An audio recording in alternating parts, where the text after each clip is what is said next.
You're listening to Veg Your Best. There has never been a more important time to be vegan. At Veg Your Best, I want to help you. I want to help you limit and eliminate the consumption of animal products without feeling deprived, overwhelmed, or unsupported, even if no one you know is vegan. My name's Michelle Olander. I'm a life coach, and I know that if I could go vegan in my 50s, with all my excuses, I know you can start moving in that direction too. Veg your best, and there's nothing you can't do. Episode 158, Vegan Beginners.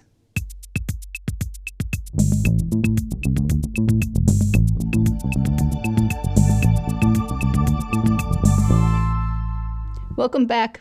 Welcome back, my Veg Your Bestie. And if you are new here, if you are beginning with today's podcast episode, that's perfect. That's perfect because the subject today is beginners.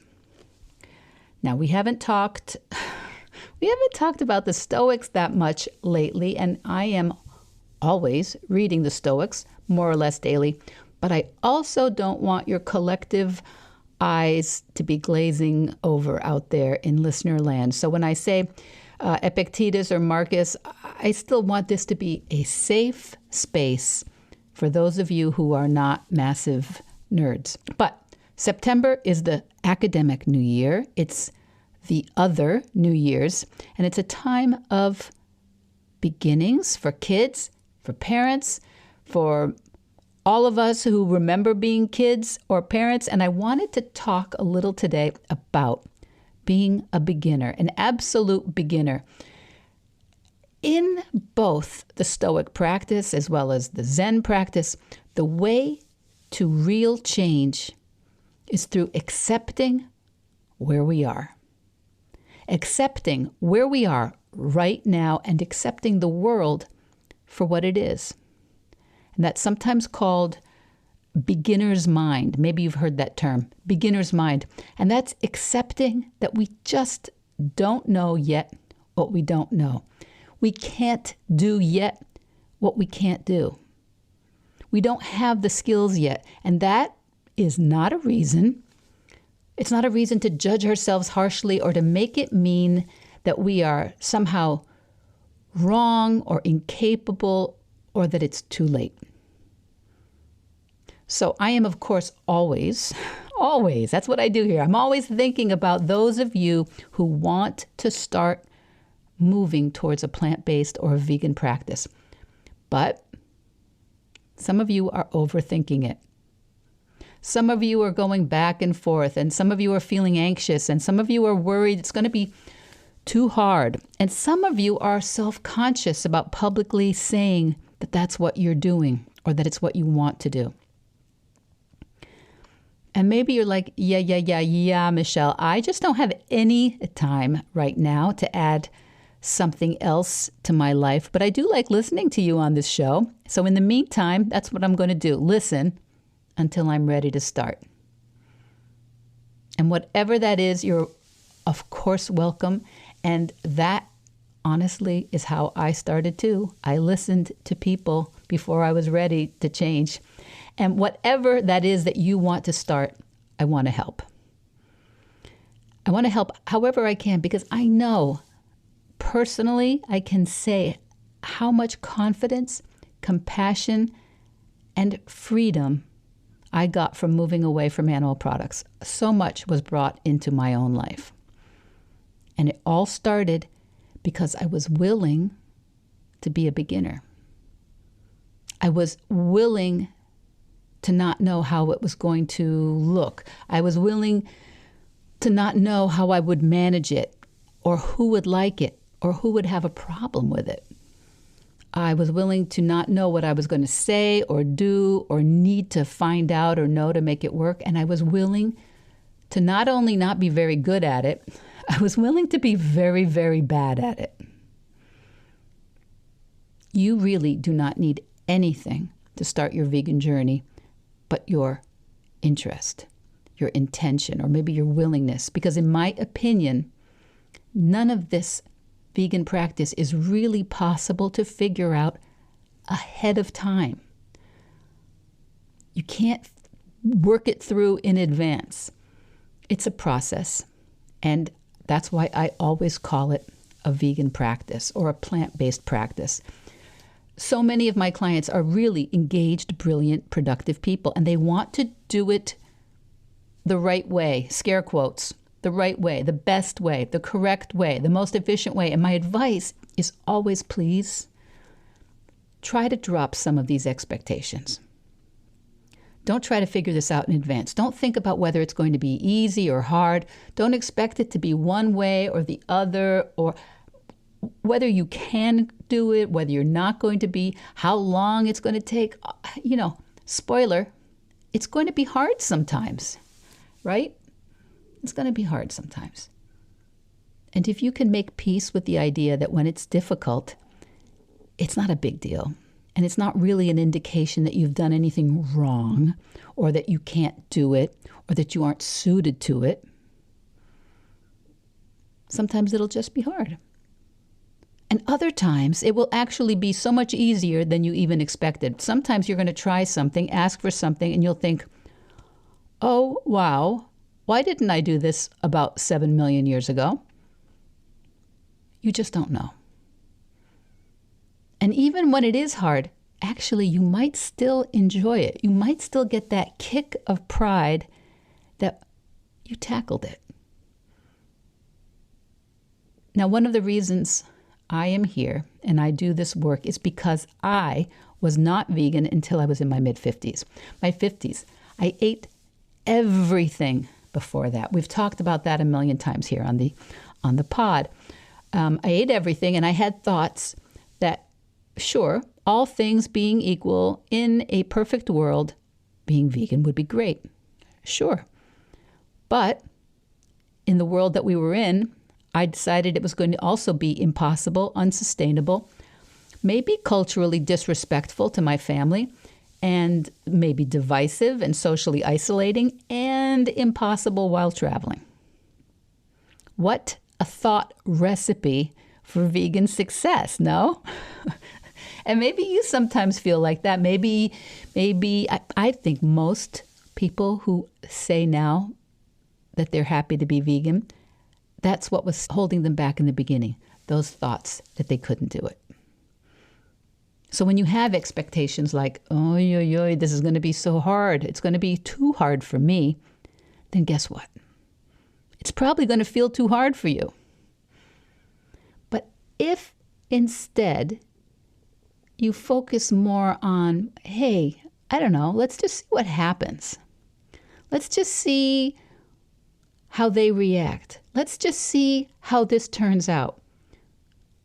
That curiosity allows you to open yourself up to the possibility that a lot of it might be pretty doable. And there might even be some really fun stuff that comes with it.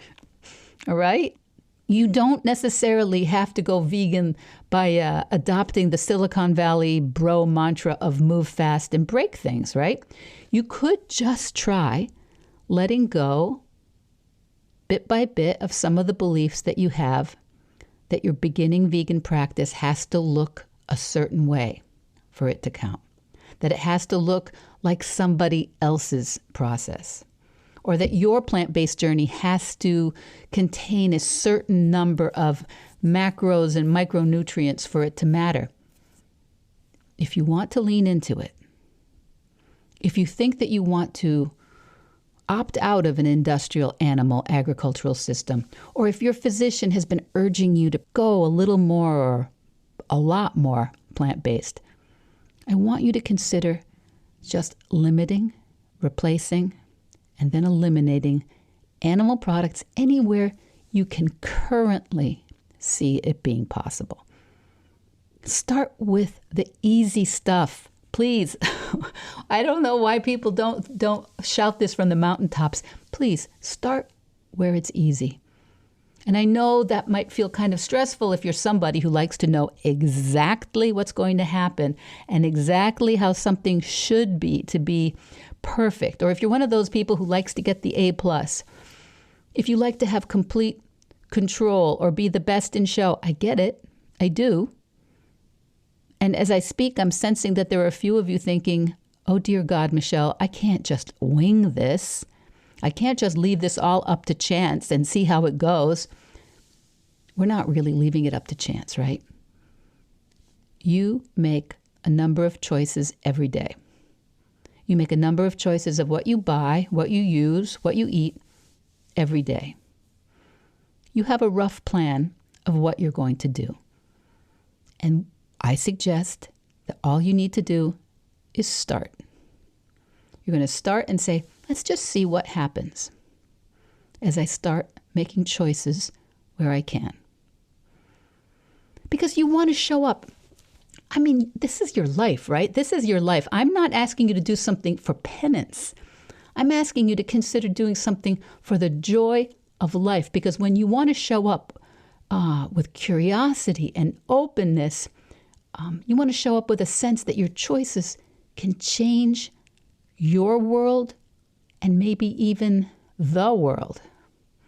You don't want to have to be thinking, I have to control this. It has to look a certain way. And the vegan council of middle-aged people is going to tell me whether I'm doing it right or not. Okay? No. No. Coming in with that kind of willingness in your attitude gives you some space to just experience what your vegan practice is without a lot of self-judgment and comparisons, without any expectations whatsoever. And that, I believe, is where the magic happens. So, if you're feeling stressed about what a vegan journey is going to look like, what it does look like, I want you to just concentrate on the next choice. Concentrate on the next choice that seems perfectly possible.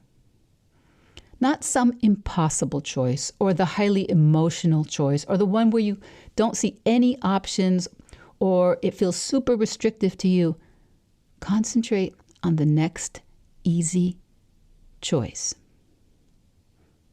Your vegan journey, your plant-based practice, it will evolve if you allow it to by showing up with some openness, some curiosity, and compassion, not only for the animals and the planet, not only for your health, but also for you as an individual who's brave enough to be a beginner.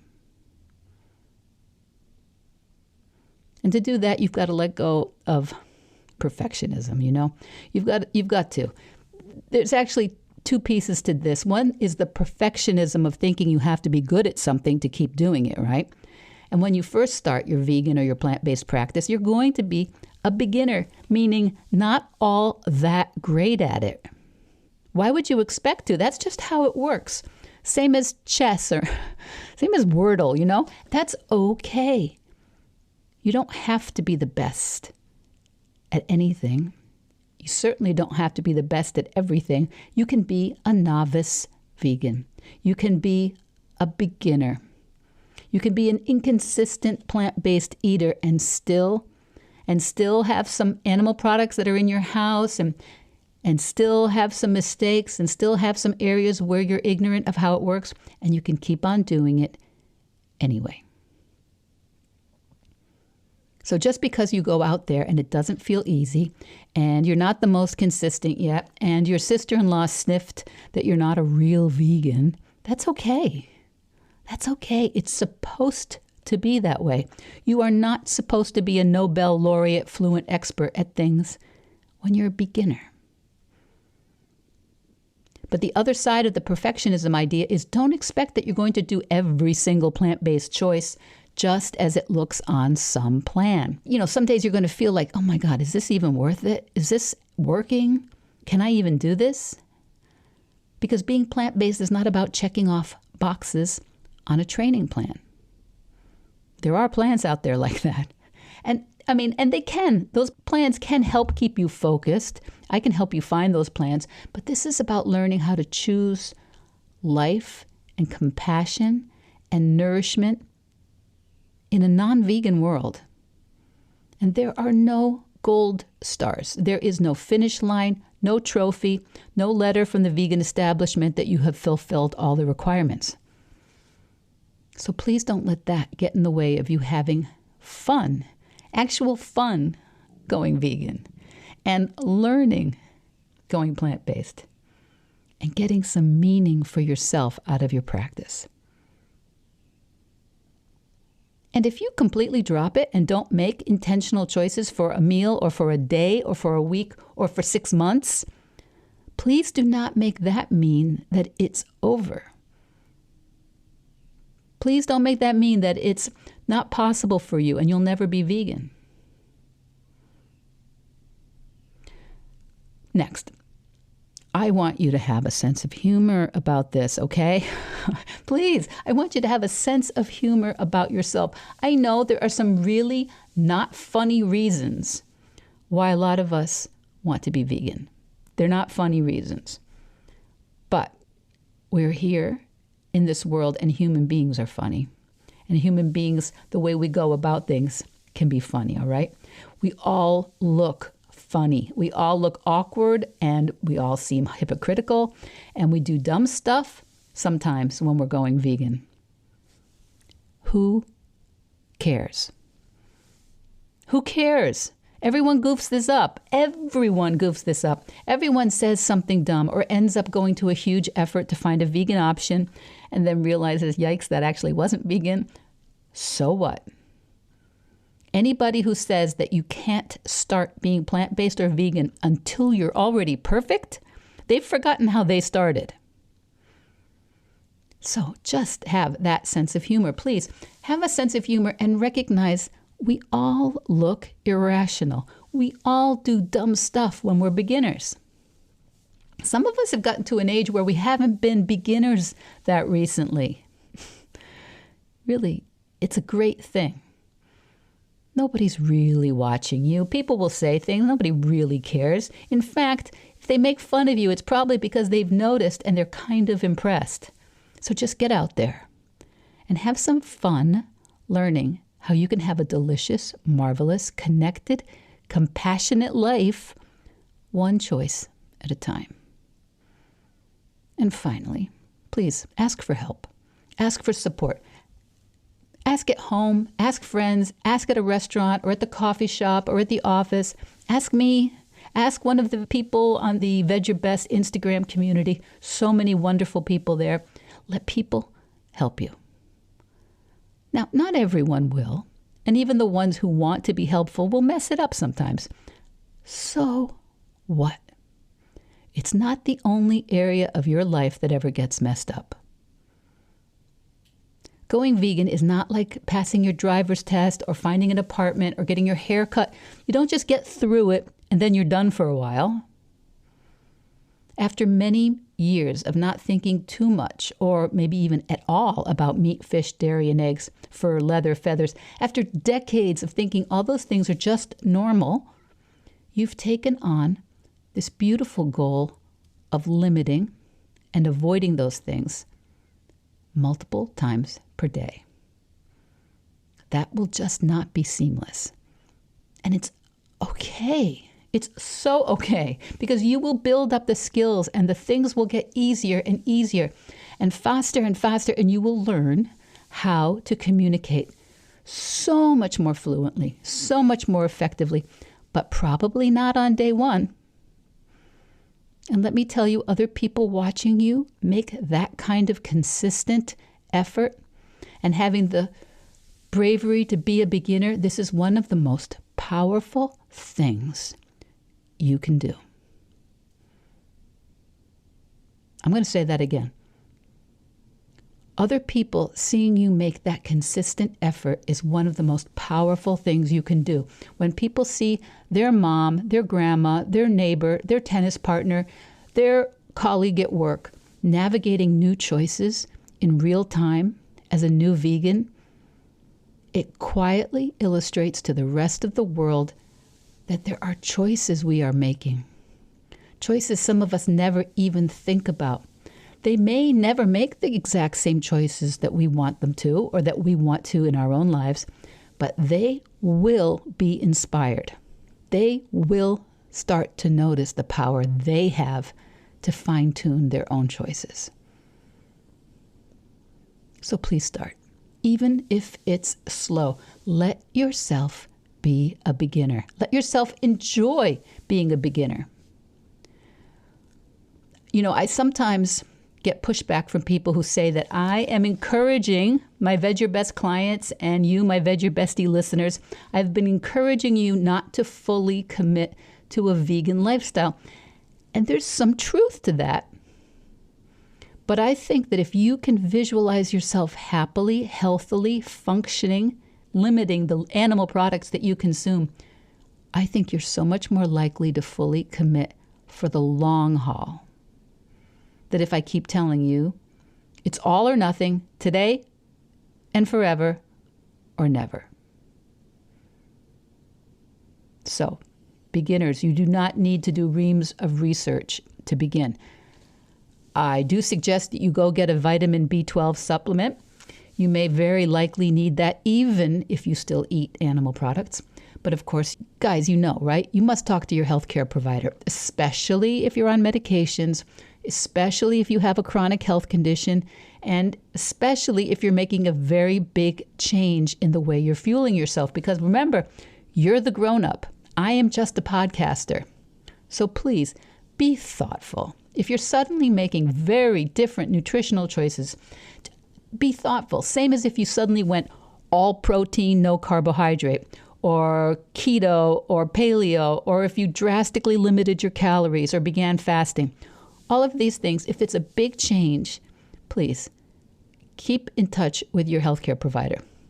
But whatever your age, being a beginner, it's a good thing. It's a great thing. You don't need to be a beginner at things just for the sake of being a beginner.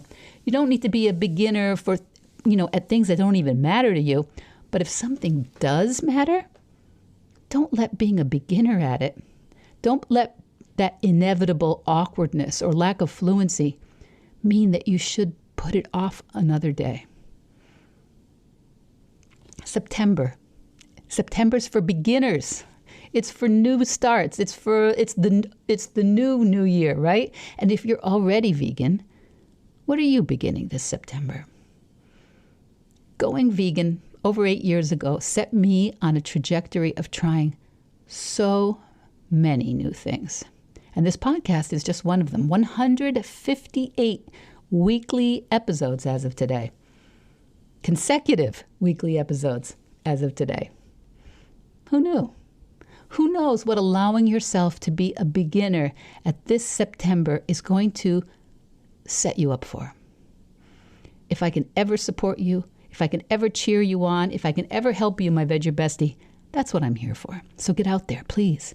Start something. Give yourself permission to be an absolute beginner. You doing that is going to inspire other people. You don't need to know exactly what it's going to look like down the road to start. Okay, kids.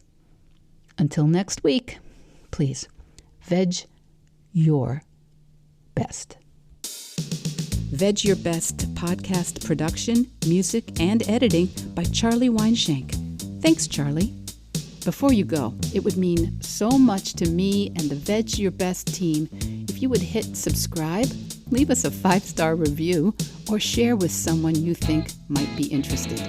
Something about algorithms, it helps bump us up a little in the rankings, and that's the best way to help others find the podcast and for us to find our audience. So, until next week, make it easy and veg your best.